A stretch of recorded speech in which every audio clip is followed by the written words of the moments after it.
ಹಸುಗಳ ಮೇಲೆ ವ್ಯಾಘ್ರ ದಾಳಿ, ಭೀಮನ ಬೀಡಿನಲ್ಲಿ ಘಟನೆ. ಹಾಡಹಗಲೇ ಹಸುಗಳ ಮೇಲೆ ಹುಲಿ ದಾಳಿ ನಡೆದಿರುವ ಘಟನೆ ತಾಲೂಕಿನ ಭೀಮನ ಬೀಡು ಗ್ರಾಮದಲ್ಲಿ ನಡೆದಿದೆ.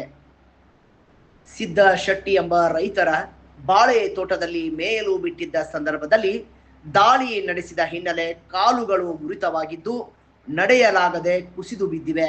ಬಂಡೀಪುರ ಹುಲಿ ರಕ್ಷಿತಾರಣ್ಯ ಗುಂಡ್ಲುಪೇಟೆ ಬಫರ್ ಝೋನ್ ವಲಯ ವ್ಯಾಪ್ತಿಯಲ್ಲಿ ಘಟನೆ ನಡೆದಿದ್ದು, ಬಸವರಾಜು ಎಂಬುವರ ಜಮೀನಿನ ಬಾಳೆ ತೋಟದಲ್ಲಿ ಮೇಯಲು ಬಿಟ್ಟಿದ್ದ ವೇಳೆ ಕಾದು ಕುಳಿತಿದ್ದ ವ್ಯಾಘ್ರ ಹಸುಗಳ ಮೇಲೆ ಏಕಾಏಕಿ ದಾಳಿ ನಡೆಸಿದ ತೀವ್ರತೆಗೆ ಕಾಲುಗಳು ಮುರಿದಿವೆ. ಇತ್ತ ಹಸುಗಳ ಸ್ಥಿತಿ ಕಂಡ ಮಾಲೀಕರು ಅರಣ್ಯ ಇಲಾಖೆ ಅಧಿಕಾರಿಗಳ ವಿರುದ್ಧ ಆಕ್ರೋಶ ಹೊರಹಾಕಿದ್ದಾರೆ.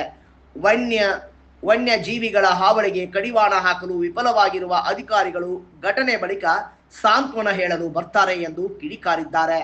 ಸದ್ಯ ಸ್ಥಳ ಪರಿಶೀಲನೆ ನಡೆಸಿರುವ ಅರಣ್ಯ ಇಲಾಖೆಯಿಂದ ಪರಿಹಾರ ನೀಡುವ ಭರವಸೆ ನೀಡಲಾಗಿದೆಯಾದರೂ ಸುತಾರಾಮ್ ಒಪ್ಪದ ರೈತರು ಹಸುಗಳನ್ನೇ ನೀಡಿ ಎಂದು ಪಟ್ಟು ಹಿಡಿದಿದ್ದಾರೆ.